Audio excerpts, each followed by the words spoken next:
Welcome to another In Wheel Time podcast.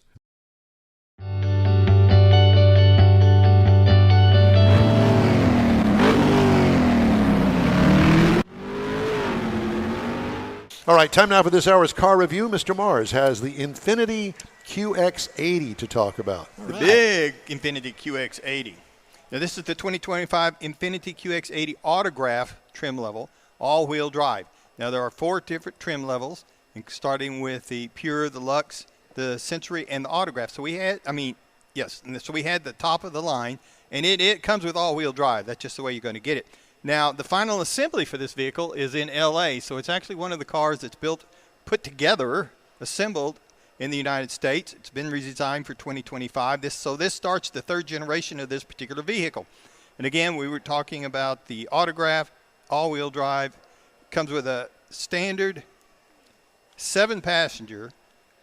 It's 7-passenger vehicle, but you can get an optional bench seat in the second row so that you can make it 8-passenger.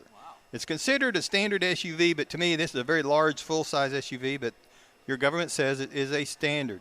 Now, outside, you're going to find a very large, distinctive grille. Got sharp LED headlights on it. Got a auto-folding, heated outside mirrors. Got roof rails on it. Got a motion-activated liftgate, panoramic moonroof, not a sunroof, but a moonroof. And this is just a big vehicle. 22-inch wheels contribute to the luxury SUV look on it and the stance on it. Now, inside, you're going to find quilted leather upholstery. That too. Front seats are heated, ventilated, and massaging. The second row, another set of captain's chairs, are also heated, ventilated, and massaging. The third row is heated as well. And there are touch screens back there for the passengers to use. Up front, you're going to find a 14.3-inch center touch screen. You're going to find the digital instrument cluster for the driver as well as a heads-up display. And it's got that digital rear view mirror that I think just about everybody ought to go to. Just a much nicer view of what's behind you, even with a lot of people in the back. I like it. Technology, it's wireless phone charger. Got a Google Apps in it, which gave me some issues because I like Apple CarPlay and I had to adapt not very well. Android Auto. Now, it did have the 24-speaker clips. Apple. Yeah. 24-speaker clips audio system. Now, that meant that in the headrest, it's got 2 speakers, one on each side of the driver's head.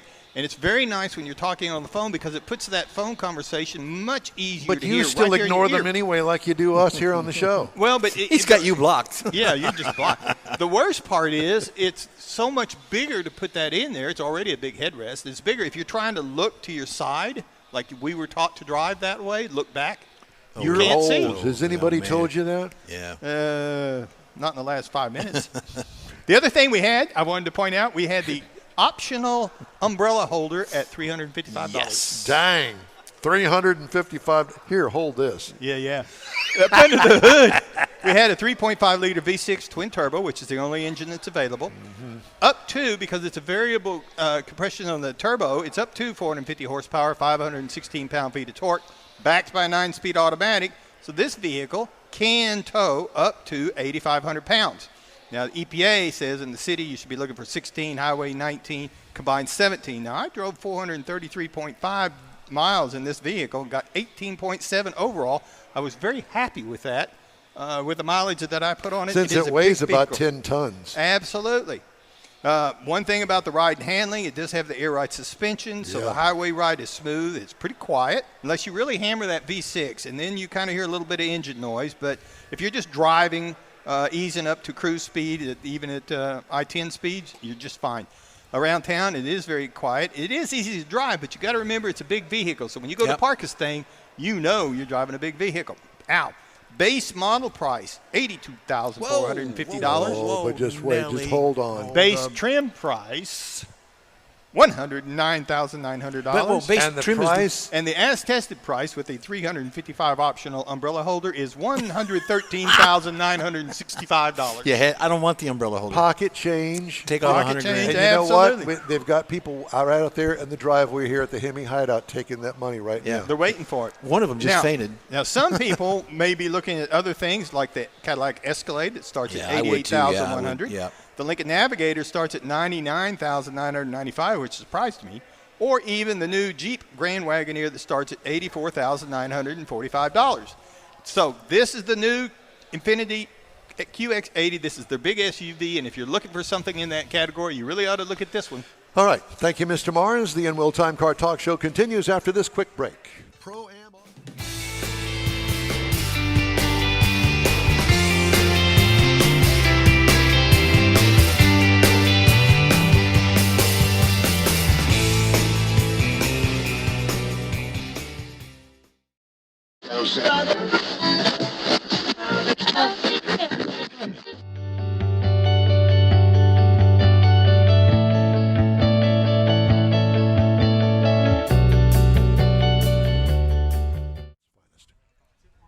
Okay, time now for Jeff's weekly feature talking about six-wheelers. What? Yeah, six-wheelers. Everybody's got to have one.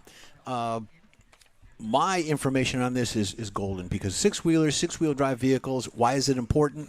Well, vehicles aren't just for show anymore. However, there are many reasons why a vehicle might need six wheels, which means these vehicles have 3 axles, Mike, not just 2. So these vehicles are usually trucks, Jeeps, all-terrain vehicles.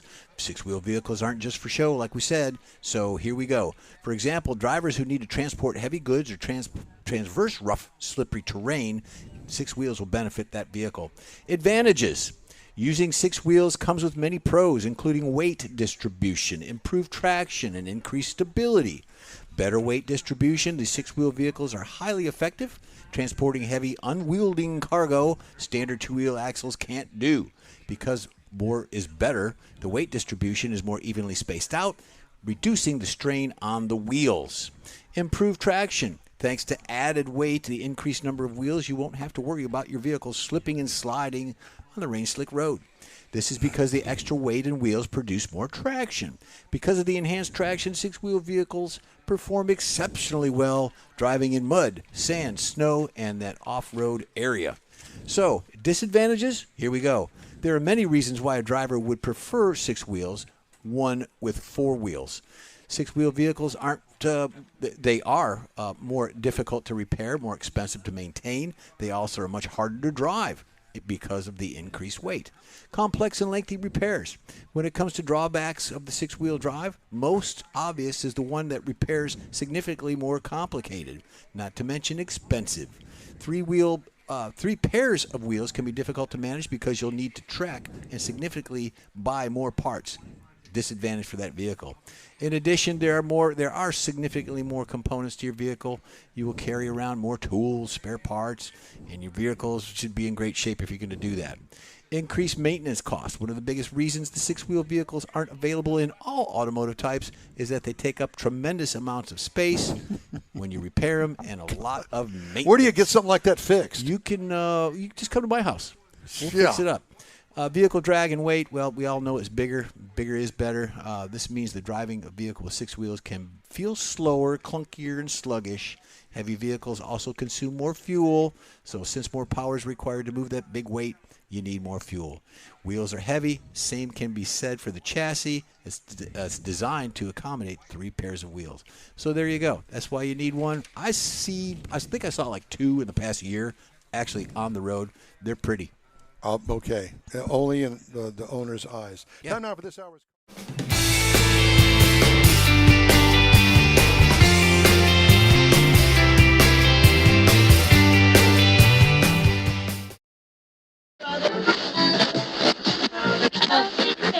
Tex-Mex dining experience is defined by Lupi Tortilla, your destination for Texas's best beef fajitas and frozen margaritas. Since 1983, Lupi Tortilla has served authentic and time-tested recipes made with the freshest ingredients. Atmosphere is part of the award-winning experience at Lupi Tortilla, all developed in a little house near Highway 6 and I-10 in West Houston. Visit any of the Lupi Tortillas and you'll see the same attention to detail in each and every location. Start your Lupi experience with queso flameado and guacamole, along with a classic frozen margarita. Dine on famous Lupi beef and chicken fajitas, or pepper shrimp brochette, or a fish or vegetarian entree, and finish with a scrumptious flan for dessert. Find Lupi Tortilla in Houston, College Station, Beaumont, Austin, San Antonio, and Dallas-Fort Worth. There's a Texas location near you. The recipes are authentic and time-tested. The ingredients always fresh. Lupi Tortilla, he's pretty good. Apple or Android, In Wheel Time podcast can be found everywhere, on the stream and through downloads. Whether you're on the road or at home and jonesing for a different kind of car talk show, give In Wheel Time a try. Honest new car reviews, fun, informative interviews with real car people, weekly automotive news, features like Jeff's Car Culture and Mike's Driving Destinations, all on In Wheel Time. Check us out on SiriusXM Podcasts, iHeartRadio, or while you're shopping on Amazon through Amazon Music. InWheelTime.com has a list, and we know you love lists. Okay,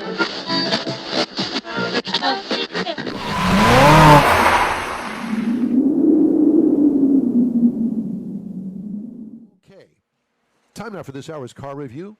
I had the opportunity to drive the 2025 Chevrolet Blazer EV. Final assembly location, Ramos Arizpe, Mexico. Oh, come on. That's what it is.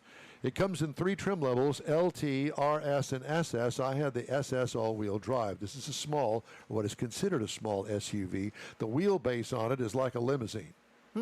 It seats 5. This year, the new SS trim debuts. The vehicle itself was all new in 2024. Long wheelbase makes a visual that is definitely noteworthy. And you stand out away from it and you look at it from the side and thinking, my God, the wheelbase goes on forever.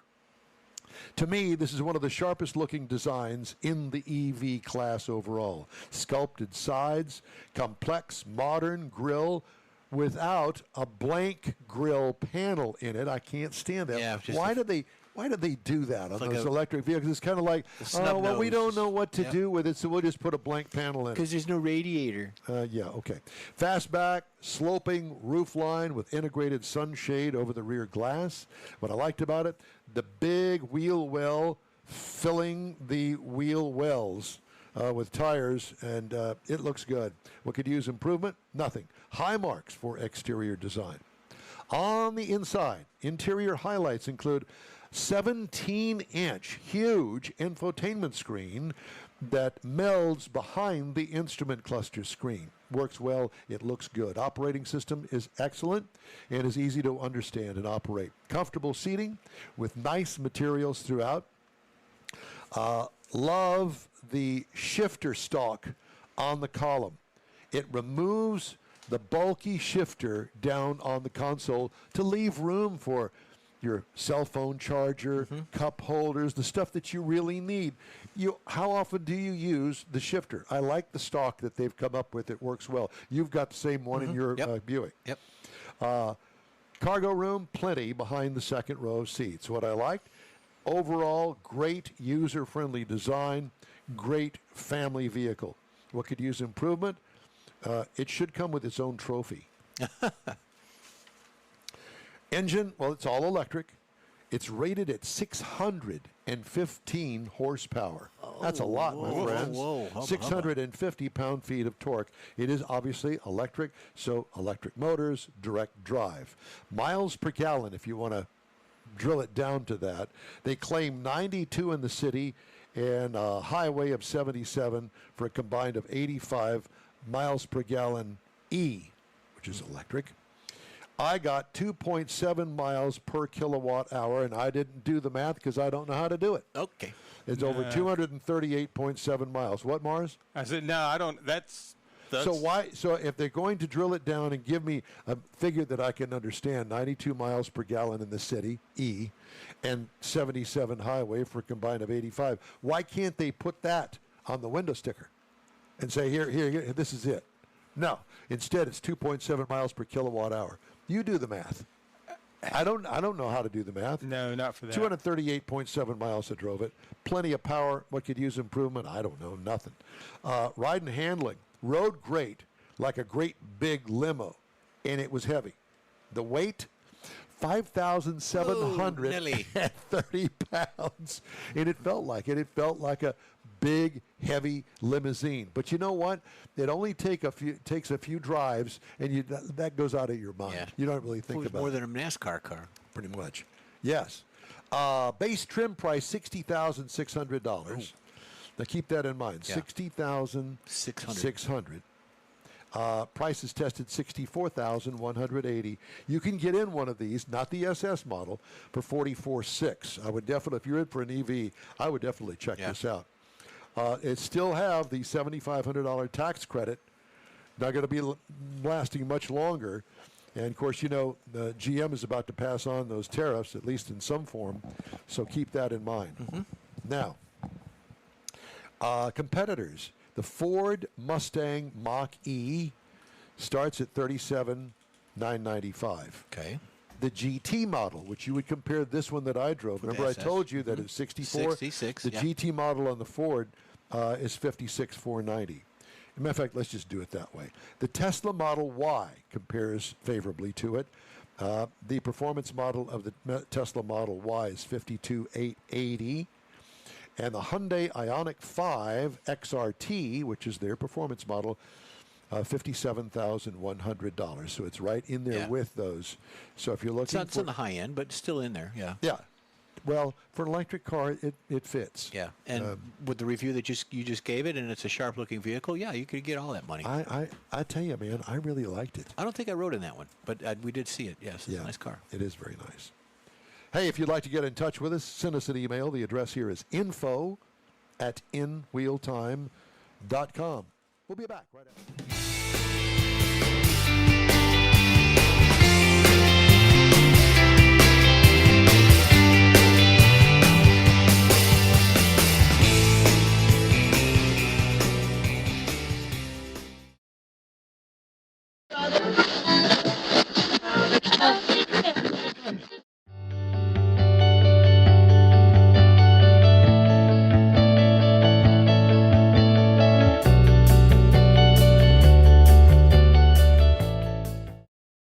Okay, inside Jeff's mind. We got to load it. Close that door. The infamous Cadillac Ranch, and I understand that you actually have been to the Cadillac Ranch. I have been there. Mars, have you ever been there? Yes, sir. I've never been there either, but it's in the middle of kind of like nowhere. Yeah, I went is. through there one night about 2 o'clock in the morning, and I couldn't see it. Well, you couldn't see it anyway. Even if it were there and you passed it by, knowing you at 2 o'clock in the morning, no, you wouldn't have been able to see it. Well, all right. Yeah, I have been, and it's been about 15 years. I remember when Kylie was on the show, granddaughter. She was a baby, and I was out there on a business excursion, and I said, I got to do it. So here we go. Okay, we'll go.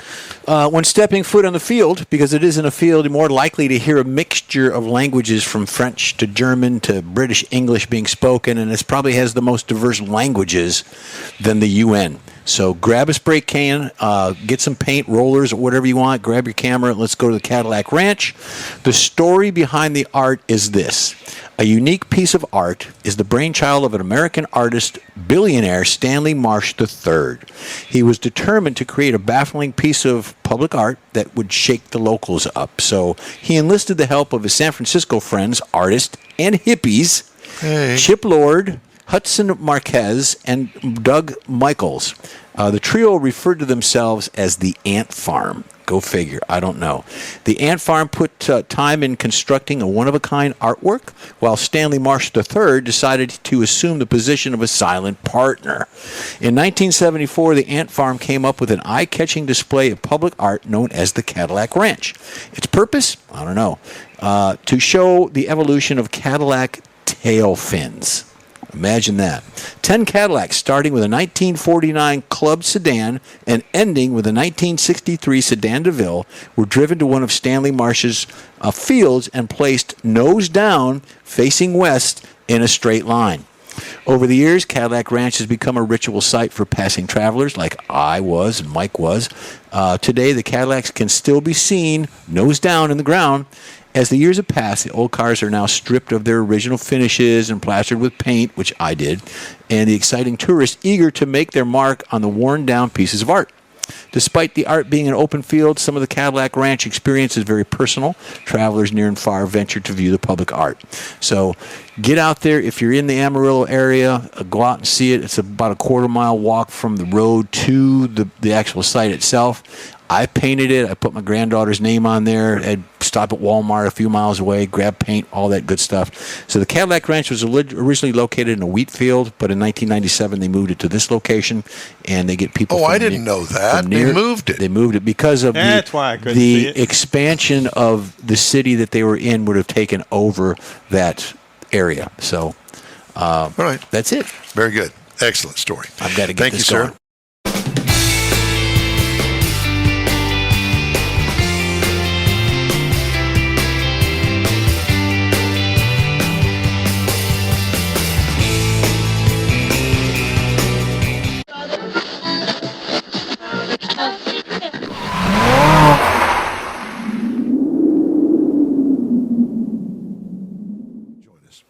Okay, Mr. Morris. We're going to do it first? We're doing Michael Wooding. I haven't got him yet. He's on his way, he said. Oh, God. Okay, so then you're going to do your car review. Let's do the car review.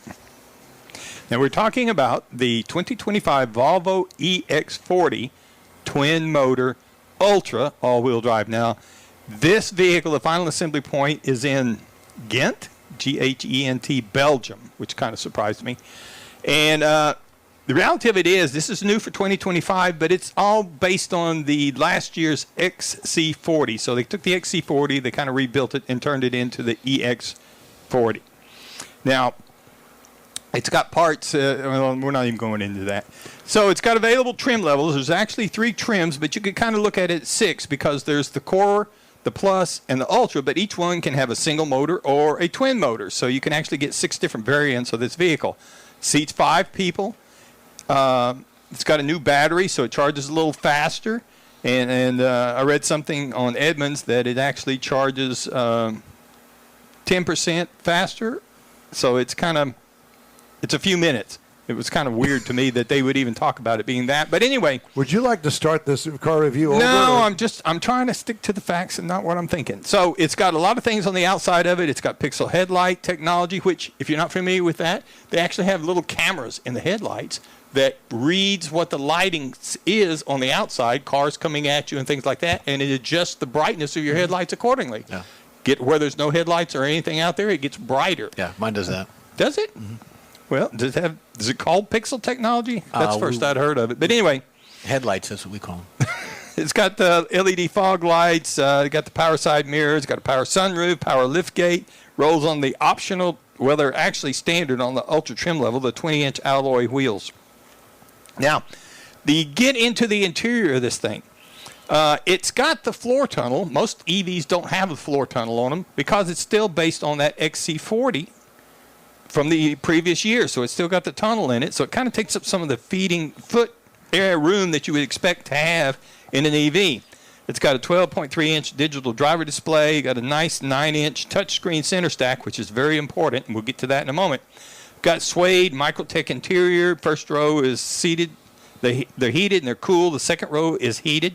It is only a 2-row vehicle, which is a very good thing in this size of vehicle. Got the surround view camera. It's got connections with Google and Apple and all these other things. And it has a digital owner's manual I thought was rather interesting. Forget looking anything else up.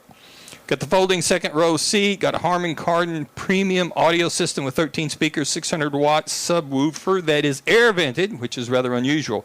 But switching back up to that 9-inch screen, that center stack, it's very important, and I'm surprised it's only that 9 inches. And I think it could be a little bit bigger to help out because everything is there.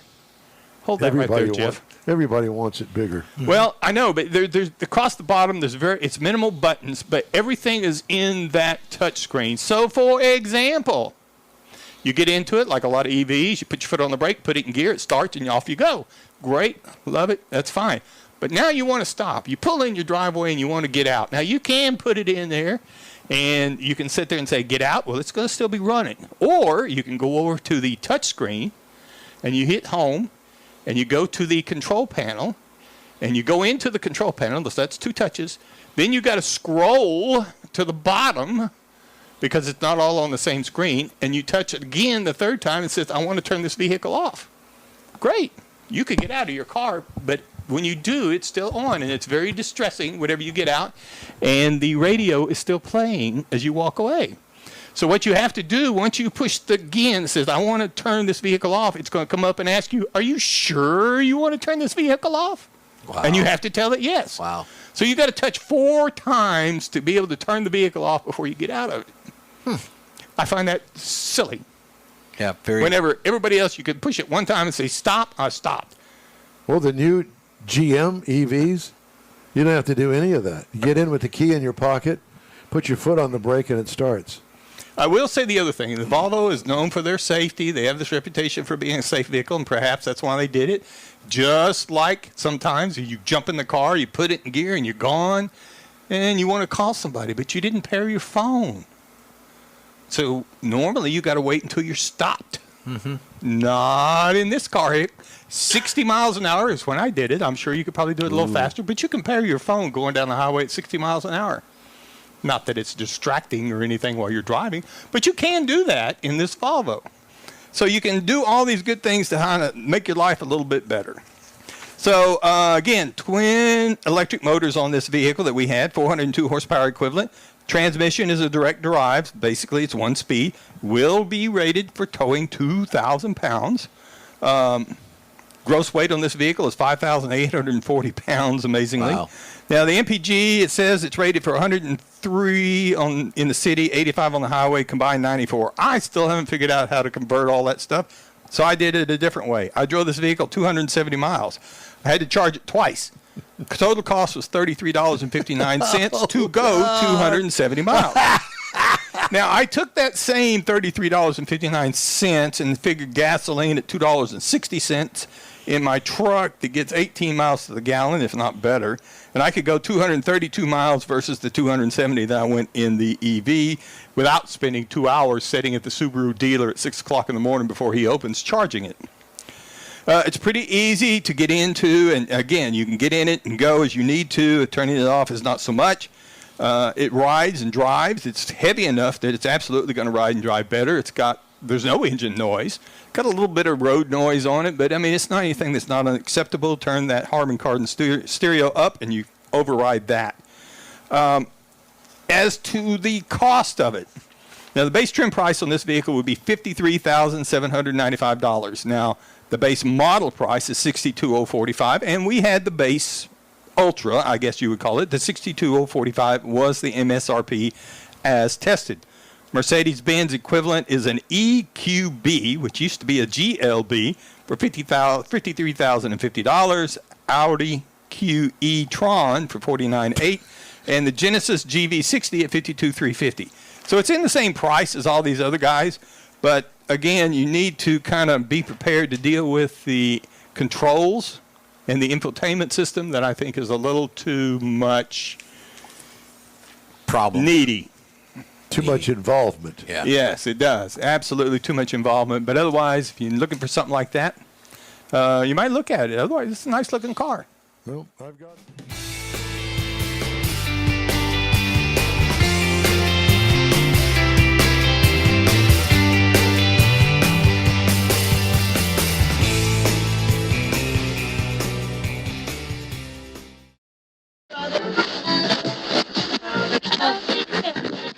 You own a car you love. Well, why not let Gulf Coast Auto Shield protect it?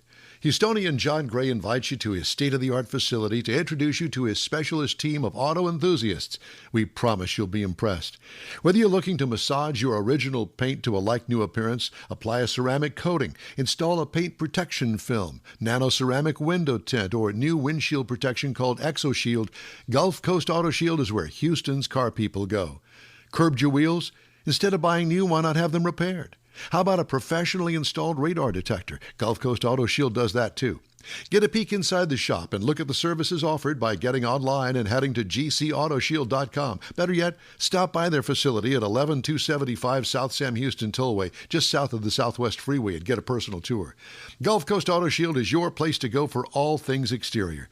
Call them today, 832-930-5655 or gcautoshield.com.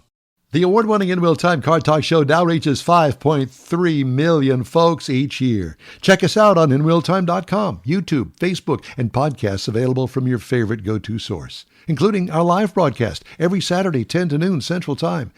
The In Wheel Time Car Talk Show has informative automotive guest interviews, new car reviews, along with popular features including driving destinations, Jeff's car culture, latest car news, cruise-ins, and racing dates. It's all on In Wheel Time.